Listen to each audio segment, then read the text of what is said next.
Qullarıma mənim bu sözümü de.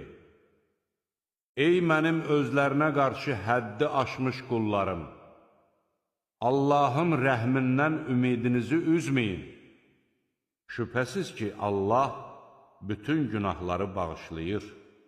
O həqiqətən bağışlayandır, rəhimlidir. Əzab sizə gəlməmişdən öncə Rəbbinizə üz tutun və ona itayət edin. Sonra sizə heç bir kömək olunmaz. Göyləri və yeri yaradan, sizin üçün göydən yağmur endirən kimdir? Biz onunla gözəl bağçalar saldıq. Halbuki siz onların ağaclarını böyüdə bilməzdiniz.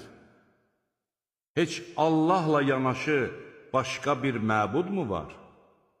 Xeyr, onlar haqdan yayınan adamlardır. Yeri məskən edən, arasından çaylar axıdan, üzərində möhkəm duran dağlar yaradan və iki dənizin arasında maniyə qoyan kimdir?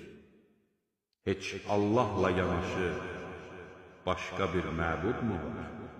Kitabda İbrahimi də xatırla. Həqiqətən o, sadiq insan və Peyğəmbər idi.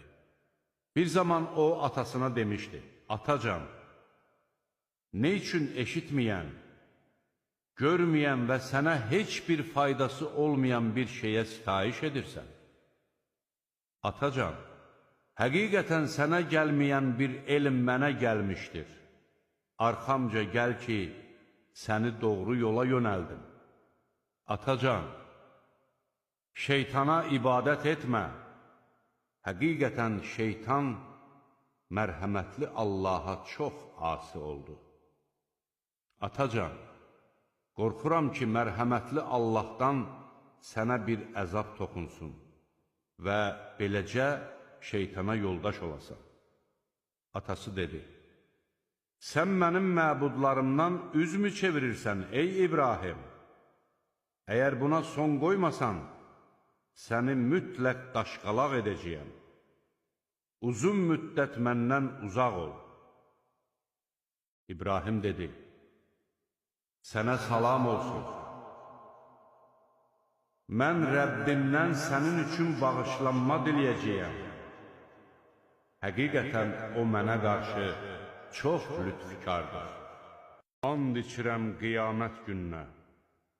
And içirəm peşmançılıq çəkən nəfsə. İnsan elə düşünür ki, biz onun sümüklərini yığarıq.